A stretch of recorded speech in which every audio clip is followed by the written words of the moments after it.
बीच खड़ा होई दर्शन ला आसरा लगावे हो।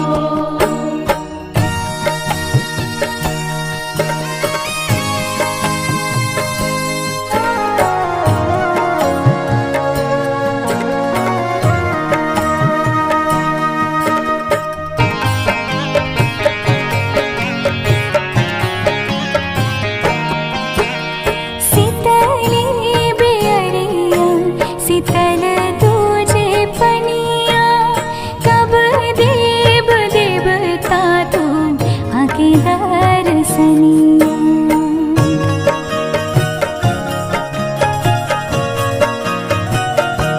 हाँ शीतली बेअरिया शीतल तुझे पनिया कब देव देवता तू आके दर्शनिया।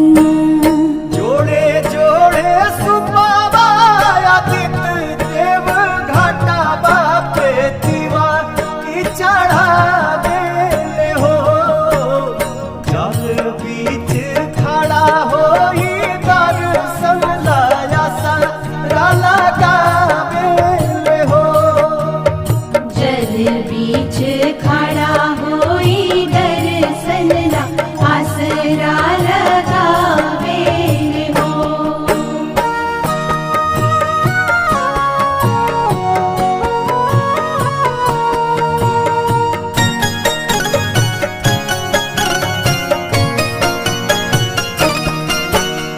भूखली शरीरिया सजल सुभे मनवा पुरुबे लागल बड़ुए सबके ध्यानवा।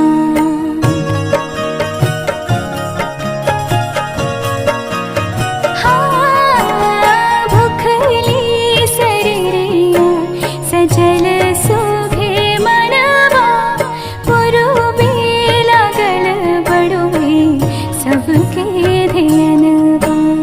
जोड़े जोड़े दौड़ाय दीनानाथ घाटा बापे दीवा की चढ़ावे हो।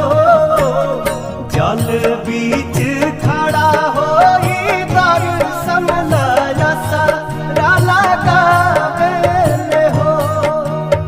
जल बीच खड़ा होई दर्शन ला आसरा लगावे हो।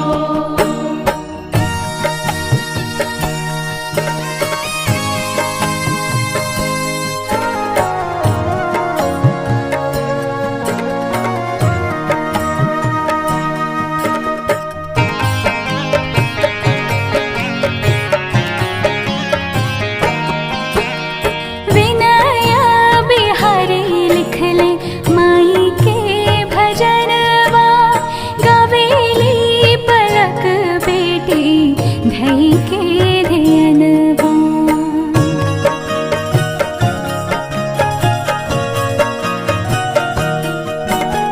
विनया बिहारी लिखले माई के भजनवा गवेली पलक बेटी धई के ध्यानवा।